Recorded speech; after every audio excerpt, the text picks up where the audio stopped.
Well, hello, everybody. So it's Evan McMahon with the Libertarian Party of Indiana. It's Tuesday or Monday, February 1st, when I really wanted to be Tuesday, 2021. It's 6 o'clock, so that means it's time for the siren in the ghetto. It's time for us to have the LPIN Live, our weekly show where we talk libertarian policy, get together with elected officials and policy wonks and people doing good things in the name of liberty in the state of Indiana. And this week, we have a special guest. We have an elected libertarian joining us today. We got to meet this gentleman in October. Yeah, it was right around October, maybe beginning of September. Yep. And so I want to introduce you all to Councilor Matthew Kennedy, who is an elected official, a city councilor in New Haven, Indiana.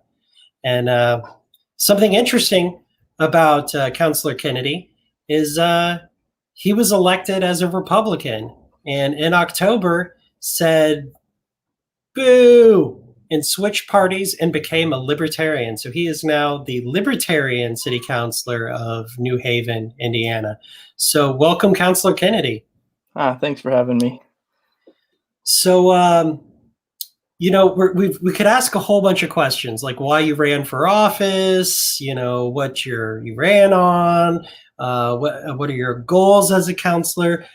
But let's face it, the most important question that everybody wants to know is, why did you switch parties and become a libertarian?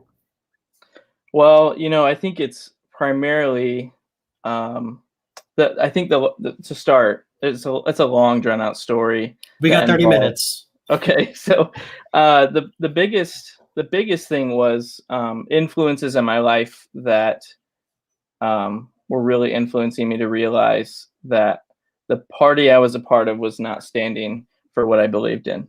And I was raised in a Republican home by conservative people that loved me and stood for good things. And the values that they instilled in me eventually led me to the Libertarian Party, along with the free thinking that they allowed. And my younger brother, a United States Marine, now out after serving 5 years, he and I would talk politics all of the time, and his influences in our discussions would lead me to come to conclusions that I didn't realize I was coming to. Things like open border, things like Second Amendment, and then we were reviewing what Republicans were doing, and they weren't matching those values at all. They say one thing and then they do another, generally, especially in the national level. But even on local and state levels, they say one thing, they run on platforms they don't support, they spend instead of, they tax, they do all those things that they swear they won't. And, a lot of that stuff, one after another, really piled up on my heart. And when Donald Trump was elected, was the first time I ever cast a vote for a libertarian. I realized I couldn't vote for him because he was not a Republican. And I voted for Gary Johnson, started digging into the Libertarian Party, and, the rest is history. It took me another 3 years to really consider it, and made friends that stood for more liberty, watched our president destroy the Republican Party, and watch another party rise up and stand for the things that I actually believed in. And I went to the Jorgensen rally with the intent of discussing it, and it was that day that I just realized I couldn't stay a Republican any longer, regardless of how much I enjoyed the company of local Republicans in New Haven. It was time to switch and support a party that actually stood for liberty, stood on its values, and stood by what it would campaign for, and watch a party that actually had values, stood by them on a national, state, and local level. So I decided to switch. that day. And, it's been amazing. The Libertarian Party of Indiana has been very supportive. And I still get support from local New Haven people that are Republicans because they elected me, an individual, and my values didn't change when I switched parties, and that has been clear. And so it's been a great transition. I really appreciate the help that I've received so far, and I think it's one of the better decisions I've made in my life. So, excellent. Yeah. So I see on your hat that I see the torch eagle on there, but I can't see which one is that. What is that? I don't know. Is there different ones? What does that say? That is the Libertarian County and Municipal Officers. Oh, okay, gotcha. Yeah. So that's the pin that it's a recent thing that Libertarian office holders get from the National Party. Mine, these two, this is the 1994 Society for the Libertarian Party of Indiana. Those are people who give $10 a month or more, which help us sustain like our ballot access fights and things like that. So that's a fun one. And then this is my Libertarian Party of Indiana lifetime pin. So you get that for making $500 or more contribution to the state party. So I just had to, since you got one, I've got to whip mine out too. Yeah. But you can, if anybody who wants one of these pens, you just go to lpin.org, and in the upper right-hand corner, you click the join or donate button, and stop it. And you could get one too. Come here. This is Vincent. Say hi.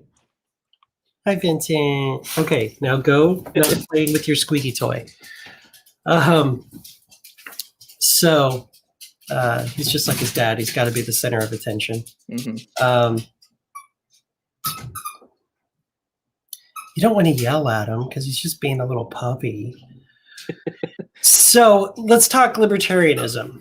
Okay. What are you doing in New Haven to make New Haven more free? What are you doing on the city council to help liberate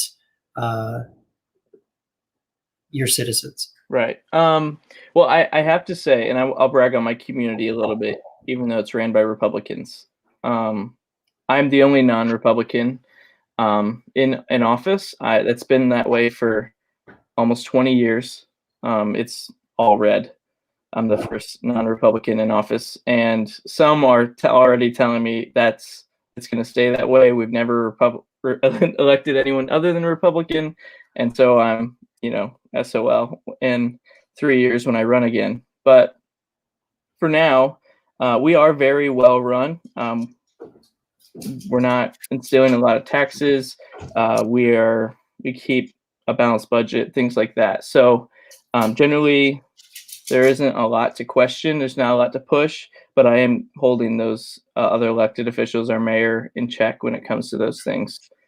As far as private sector items, I think at least the libertarian value in my book is supporting local causes that don't cost taxpayers a single dollar. And those ones that offer services that help grow communities and support freedom. And so support veterans, support women, support youth, things of that sort. So, and that's kind of in my vein.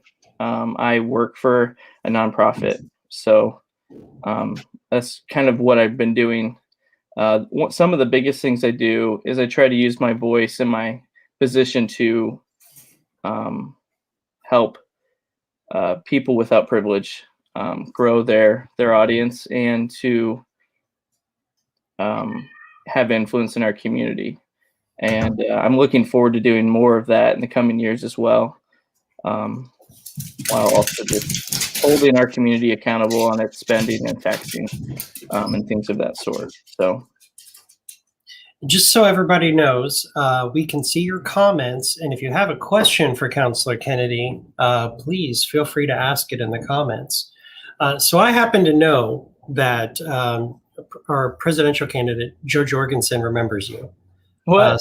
So I was talking to her just a couple of days ago, and I said I was going to be having Councilor Kennedy on, who was at the event, and she goes, "Oh, that's the young man who switched parties." And I said, "Yes, yes, it is." So don't mess Wow. up. Apparently, our presidential candidate is watching you. So Wow. That's awesome. I actually hung around in hopes that I might meet her. But there was people that gave that day that I didn't want to stay, get in the way, and she had places to be. But Joe, if you are watching, I would love to have a conversation with you about libertarian values and such.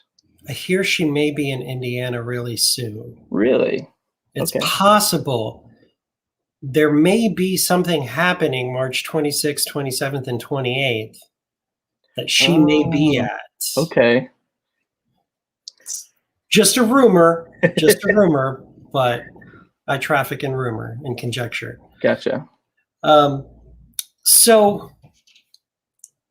what's the next step for you? Are you going to stick around at the city council? You want to run for the state legislature, county commissioner, president? I don't know about that. I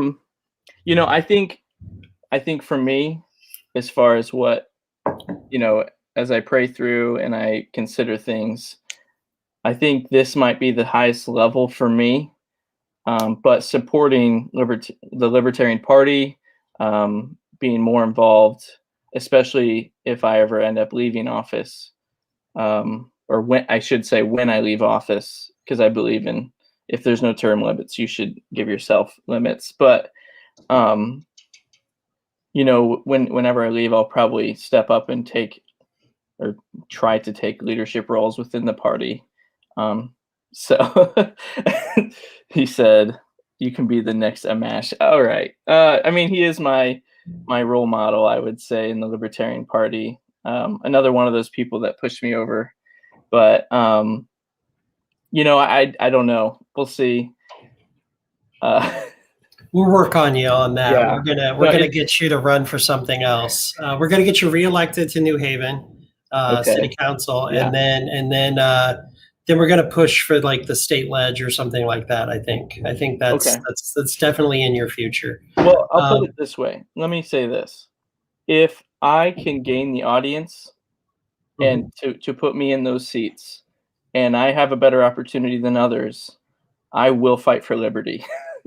So, but we'll see what happens. My hope is to put other people on, to bring people up with me, put a hand out and carry people up, build the party, build people that already have audiences into our party that actually stand for the same values that are just hiding right now. Some I already know and locally that I'm already working on and trying to get into it. So, as a candidate, granted it was as a Republican, which means it's automatically real easy for you because it's real easy for Republicans in Indiana. What were some of the things that you learned as a candidate that you think could help libertarian candidates? You have to find important people in the community and receive endorsements. Those are invaluable. You could not put $1 on endorsements. That's the reason I won. I had a hard fought primary with another local Republican at the time, and he was a very well known person within the primary, or one of the largest neighborhoods in our race, and he was well established in the community and all of those things. And I was 25 when I was running. I had just married, just bought a house. I've been in the community a long time, but I was not a well-established adult within the community. So I had to go find the voices of others and apply them to my campaign. And that absolutely could happen for the Libertarian Party. We just have to get into the ears of the local leaders and have them endorse us. And I think they would do it. I don't see why political lines have to draw. Even I would say there are Republicans and Democrats that are reasonable out there that would endorse the Libertarian. So, to echo that and to expand on it a little bit, I ran Nicholas Sarwark, who was our previous national chair for what seemed like an eternity. I ran his campaign for mayor out in Phoenix, Arizona. I actually relocated out there for over a year to run that campaign. And one of the very first things that we did was we kind of made a list of who are the important people in the city, who are the people who run organizations, who run nonprofits, who run, the poli-sci department at Arizona University, who are, former leaders. And we set up meetings with every single one of them. Nick met with all of the living former mayors of Phoenix and said, give me your advice. Like, if I win, what should I do or shouldn't I do to get my policies implemented? And they were like, one, nobody's ever asked them to meet before. Two, it's definitely never been opposition candidates. And three, it's great that you have no chance of winning, but it's great that you're thinking about what to do if you win. Right. We met with the police union. Nick was a former public defense attorney and had some really strong things to say about, policing in this country. We still met with they actually had like 3 police unions. All 3 of them came away saying, we're not going to endorse you, but we would not be upset if you were elected. Right. And I was like, hey, that's a win. They knew they weren't going to get, a pushover, but they knew they were going to get somebody that they could actually talk to and deal with. So even if you don't get the endorsement, having that meeting with someone shows that you're, 1, serious, and 2, willing to work with other people who may not necessarily be in your base of supporters. So, seeking that endorsement, because that's what you're there for, is, hey, will you support me? Absolutely, but also getting to know them and them getting to know you. We had people that would tell us that a former mayor spoke highly of us. And to tell people how successful that was, the previous Libertarian candidate for that office got 3,100 votes. It was like 3,100 votes. We got over 40,000 in a 4-way race. Right. So, that has a big impact. We got some questions here. So Jay Solomon asks, any advice for advancing libertarian causes at the local level in places that might not be as liberty friendly as New Haven? Well, yeah, I mean, the biggest thing is you need to identify what causes actually need help, and what causes are handling themselves and just need a voice. So you need to address what needs they have. And if there isn't one, you need to consider starting one. And those are the biggest things. Once you find a good core of people, those things run themselves. It's hard work, but they'll run themselves. So, we need, that's the biggest thing, is if you have a heart for these things, you need to be active. And I think that's a huge thing for libertarians. Generally, we have to be pretty brave to leave the 2 big parties, especially as candidates. So we have pretty active people within the party, not a lot of slouchers. But I would say you need to have a pioneer heart to go and start those things, and or make sure to go find and look through and make sure partner with whatever already exists, build up and help, instead of burning down established things that already stand for what you believe in. So, and also reach out to communities like mine. That's the other thing. A place like New Haven, we already reach out to other communities that need help. And so I think that's a really great part about what we do already.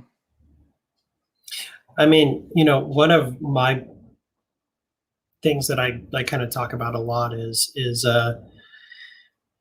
I don't want government to do things. So if I see something that I think needs to be done, I do it.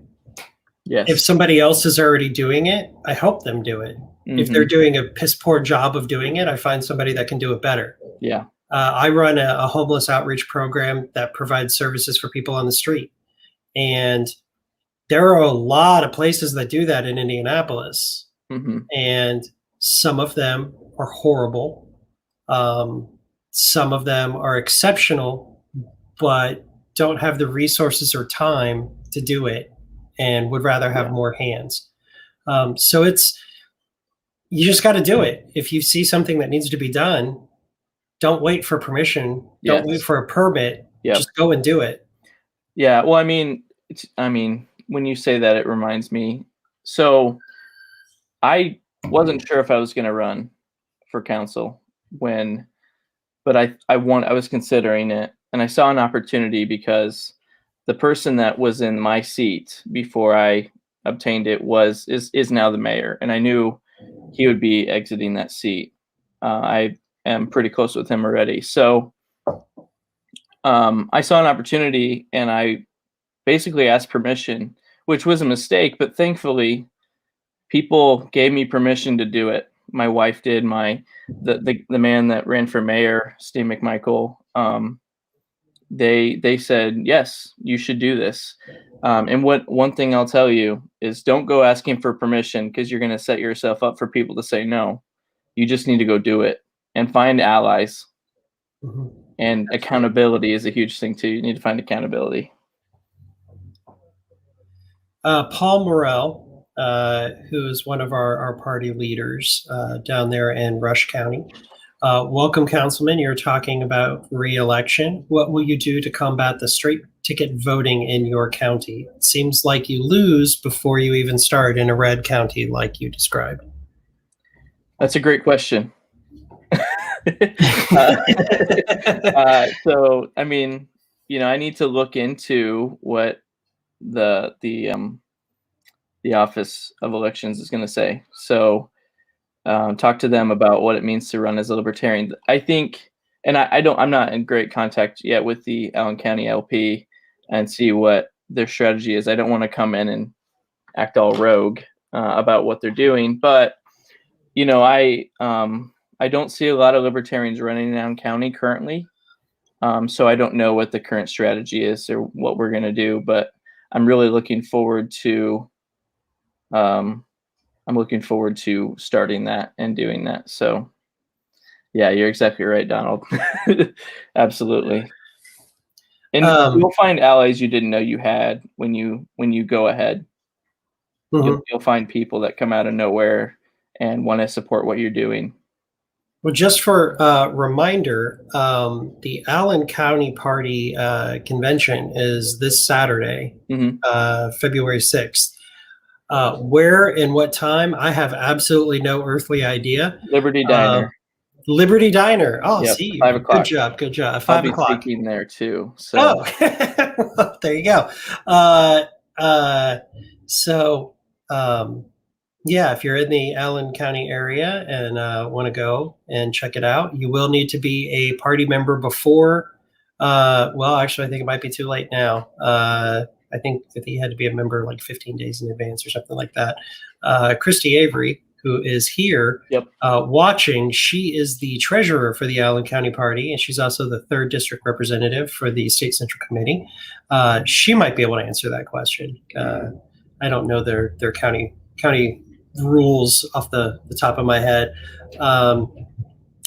But so you can at least go and participate, or at least check it out if you can't participate. But if you'd like to participate, you can at least start by becoming a member of the LPIN, which you can do at lpin.org and clicking the join button in the upper right-hand corner, which is reversed on the screen, I think. So you got it the first time.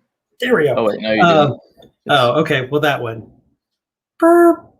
Okay. It's weird on my screen. It's backwards. What would you like to see from the Libertarian Party, whether it be national, state, county? And that's an open-ended question that can be on anything that you want. What would you like to see the party doing? So I'm going to speak more on this on Friday. Oh, actually, Jared just asked. Oh, gotcha. What are you wanting from us as a state party and from leadership, Matthew? We'll narrow that question down a little bit more. Thanks, Jared.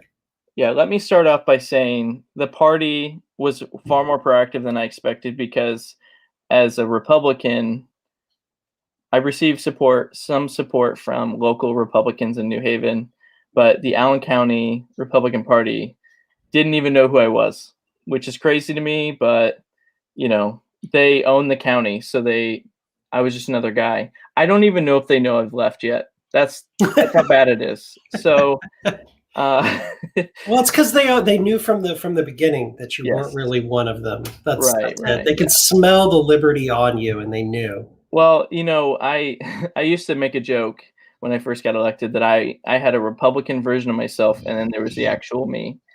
And the Republican Matthew wore a suit, and he talked a certain way, and now I get to be. I'm on a libertarian podcast, and I'm wearing my favorite hat and my libertarian shirt, and I get to be myself. So, but and I've been it's been a pleasure so far already. I want to say that before I say anything else. But what I think one thing And now he sticks the knife in. so the one thing I haven't seen that I would like to see, I haven't seen any other parties do, but one thing I would like to see is I want to see a better line of support to the so we as a party want to cut spending across the board, and we will see social projects decline, hopefully, as a result of the cut of spending for taxpayers. I want to see the party endorse and help not-for-profits or nonprofits So our very as much as first they can video. do. So our very first video Okay. for the live was actually an outreach program, the nonprofit that raises money to support getting care packages to kids in foster care. And every month we'll feature a different Indiana charity group for them to talk about their cause and for libertarians to donate, but then to also go and put boots on the ground. We have a lot of county parties that are starting up in the state, and part of that training is, when you're developing your county, you have your business meeting schedule, which is the boring part of the party. You have your socializer events.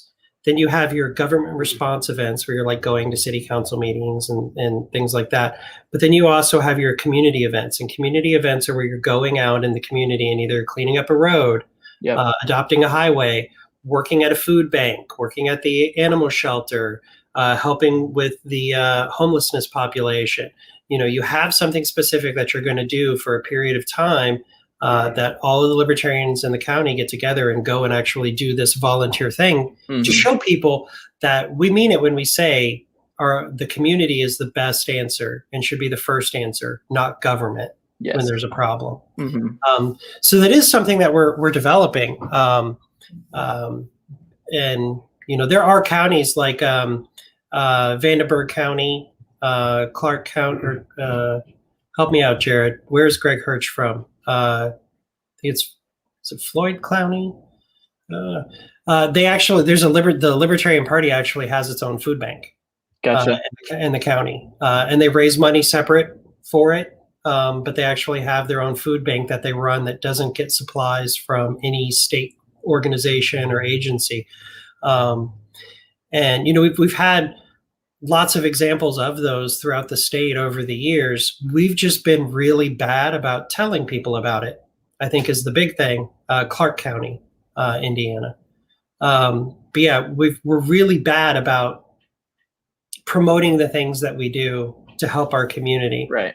Because we don't want it to be something like, oh, hey, look at me. Look what I'm doing. Yeah. Well, I'm so awesome and you're so sucky. But really what needs to happen is people need to see that we believe it's not just rhetoric for us. Yes. It's a belief for us, and it's something that we're passionate about and that we put our money where our mouth is. It's not about getting the accolades or the congratulations. It's about being the example that says, if you don't have a food bank in your community that is responsive to the needs of the people in the community, start one. Don't go to the government and ask them to pay for it, because I guarantee you it's going to have more restrictions and regulations than the one you don't like. Just go and do it. Start. And these blanket policies that the Fed keeps pushing in communities that make no sense, where communities, who can best care for your community? Your community. And that's one of the things that drives me most nuts is when working for a nonprofit, we deal with some federal funding that comes in and out, and it doesn't work. It just it's restricting to what we want to do. And there's always those strings attached and yeah, requirements of who you can help. And in 2012, when Rupert was running for governor, there was a news story that was breaking about a local food bank down in southern Indiana that the Gleaners, which is a nonprofit, faith-based organization, came in and packed up all of the supplies that they had given them and trucked them away because they asked people if they wanted to pray. We're like, wait, but isn't Gleaners a faith-based organization? Well, all of their supplies come from the USDA. And the USDA says you can't have any religious, any conversation whatsoever. So we went, Rupert got on the phone. We were actually heading to South Bend, Indiana. I think it was the day of the debate, one of the televised debates. But he spent that trip up there on the phone calling his contacts, and we got a truckload of food. And when we delivered it, there had been a state senator and a state legislator who had been there before us, and they showed up with a big truck full of food, and they had cameras and microphones, and it was a big photo op. And then they left with the truck of food. They left some supplies, but they left. They didn't stay to help unload anything, and they didn't leave everything that they brought. It was all a PR thing. Right. We showed up with a truck with volunteers. We unloaded it all, didn't take a single picture. Right. We didn't call the press. We didn't. And the guy was like, "Where's the camera crew?" And we're like, "We're not here for publicity. We're here to help." Yes. And that's the different mentality. And so, but I think maybe we probably should take one or two pictures to put up later. But we'll get better at that. Maybe you can help us push to be better at publicizing the things we're doing. Well, I'm about it. So, I mean, that's where my heart lies. And, I think it's the difference between a handout and a hand up. And that's what we need to offer. It's not handouts, but hand ups to help people stand up to the oppressors they don't realize they have. So what, in the last couple of minutes here, I'm going to throw it out there again. If anybody has any questions for Councilor Kennedy, please throw them in the chat right now, and we'll ask them right before we leave because we just got like 2 minutes left. What would you like to say to anybody who is a Republican or a Democrat or any other party out there that they don't feel that they're at home in their party right now and are maybe thinking about joining the Libertarian Party? What would you say to them? I would say, and again, I say this as someone that just left, do it, you coward. And do it, you coward. That's going to be that's what I had to convince myself. And it was Jared Hall that really convinced me the day I did it. He said, "What are you waiting for? What's the point?" And I said, "Well, I have a lot at stake. I could lose my next election." And he said, "We'll help you." And what I would say is they've already proved that. Jared Hall, for those that don't know, is the political director for the Libertarian Party of Indiana. And so here's a question. I haven't read it yet. What's your biggest issue to hopefully change in New Haven? As a councilman, it's hard to do, but my influence with the mayor will hopefully help us do this. But and the joke is always that libertarians hate roads, right? But my hope is to help spending be transitioned into actually serving the people that pay the taxes. And I know our mayor, I think he's actually doing a pretty good job of this already. And he's hired a good staff already to help him do these things. But that's I want to use my influence to help fix things that are broken in our community, that the hope of those tax dollars that they do pay right now are actually used to fix the community they live within. So, speaking of roads, government exists. against, my wishes. Taxation happens against my wishes. Yes. I would like for none of those things to happen. I would like for more money to be spent on infrastructure as opposed to putting people in cages. I Yes. would like for that money to be spent on the roads and our underground utilities as opposed to giving bailouts to or perks to companies to move from Greenfield to downtown Indianapolis. I would prefer that. If you're going to steal my money, at least Use it the way fill you the said you would. potholes outside, right? Yes. And what's even worse is when we get our legislature that just 2 years ago passed a huge comprehensive gasoline tax that was supposed to fund specifically road infrastructure in the state. And that didn't happen. They ended up figuring out a way to take all the money out of that program and put it into the general fund. And so now our roads still suck, but we're paying, we got to do this because we need the road infrastructure money. Well, the roads aren't that bad. They'll be fine. That's one of the things that I don't like. I don't know what this says, so we'll find out together. What a fantastic, brilliant young man you are. Thank you. I wish you a lifetime of success. Thank you for all you do. I feel better knowing that there are young people like you out there. Can I say something really quick? Sure. I appreciate the compliment. And but I want to reassure those who are concerned about my generation that don't people that are older than or even younger than millennials.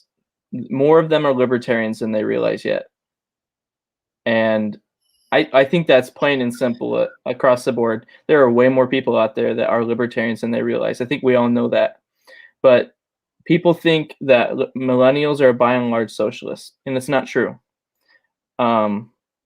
There are a lot of libertarian people out there that are millennial, and I think it's one of the secrets to the Libertarian Party success is having reached out to the next generation and the generation after, Gen Z, and realizing that we actually have more influence if we would just grab the bull by the horns and reach out. I think we actually have a real audience and a real chance with this next generation that hasn't been brainwashed yet. So.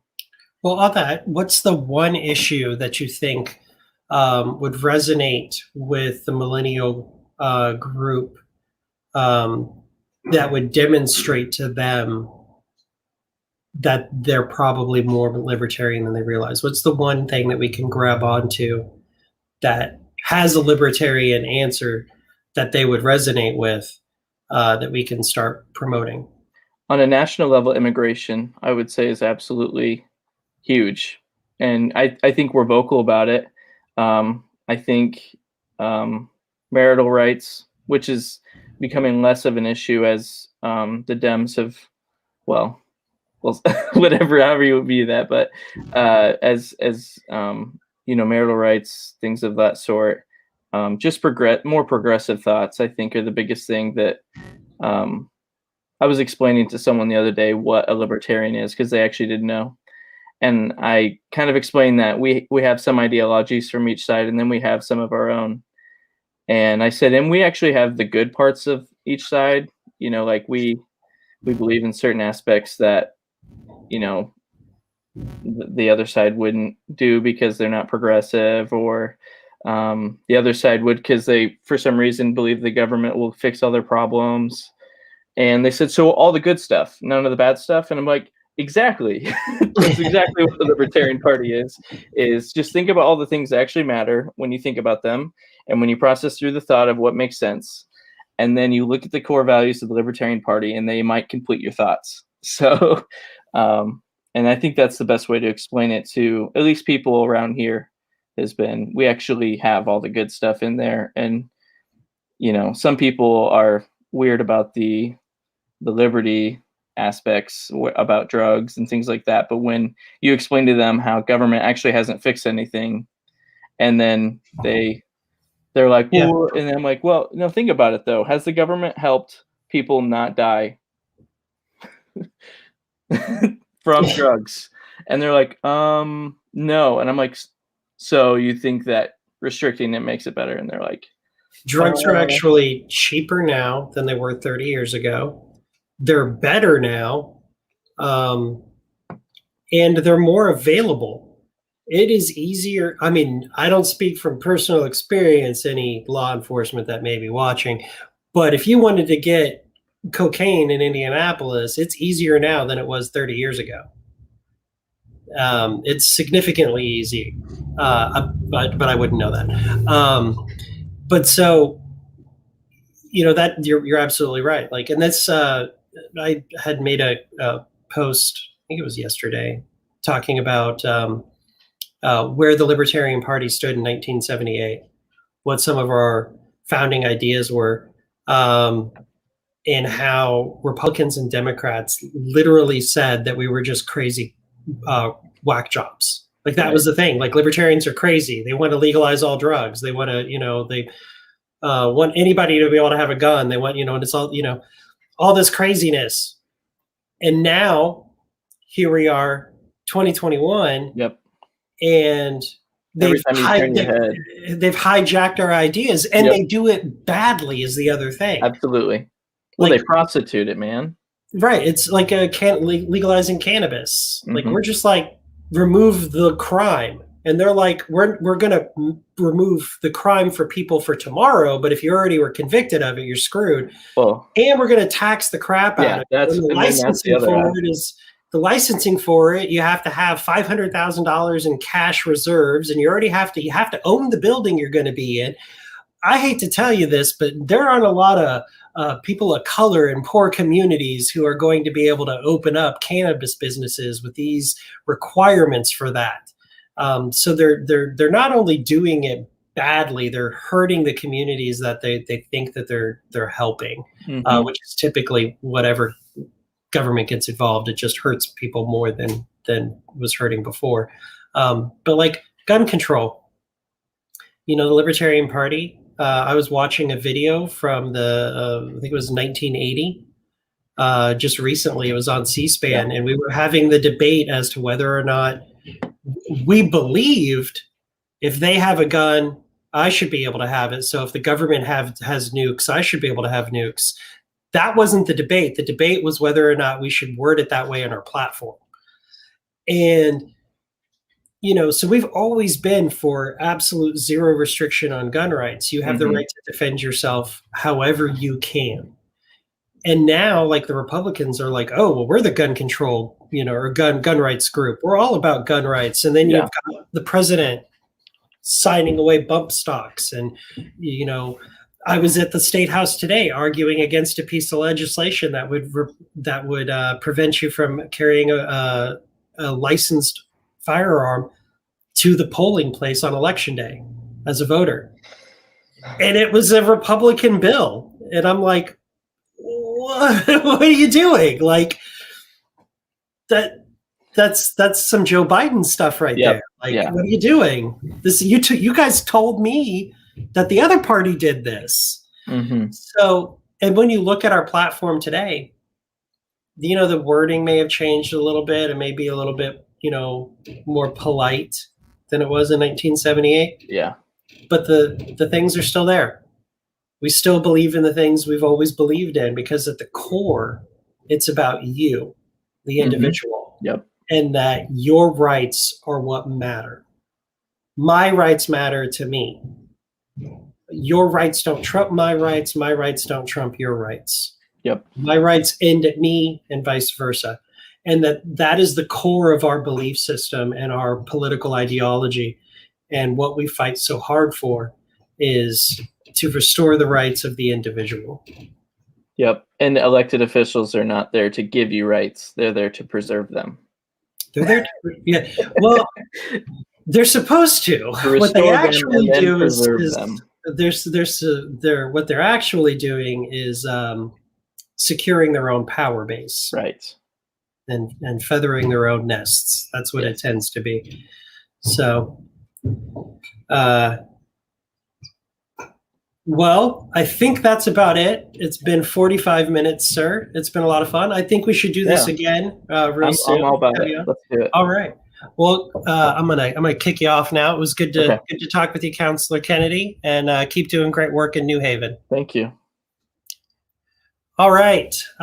So fun times, good conversations with a Libertarian City Councilor in New Haven, Indiana. I definitely expect this to show up for him when it's time for him to run again and go and knock on some doors and pass out some literatures and work the polling places for him. He's got a bright future ahead of him, and I want to see him stay on that city council as an elected L. And so I think we're gonna have a lot of work to do down there in New Haven, get him, all squared away.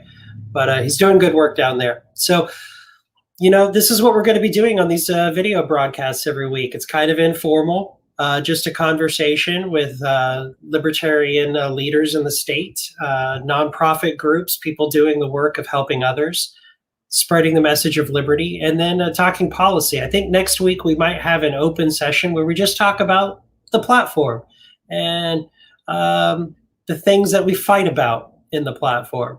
So with that, I hope you have a great week. By the way, please make sure you are checking your inbox. Look over at that promotions tab. If you see something from the Libertarian Party of Indiana, drag it over to the inbox. Keep it in there. Watch for it. We have some important calls to action on legislation that was attempted to cripple our state party. We call it the Donald Rainwater Retribution Bill. And so if you didn't see that, you're missing out. And we need your help to defend the party's ballot access. So there's more legislation. There's more things going on. We have libertarians being appointed to boards and commissions around the state. And if you're not seeing that in your inbox, check the promotions and spam folder. And if you're not getting them there, sign up as a party member. I guarantee you'll get them.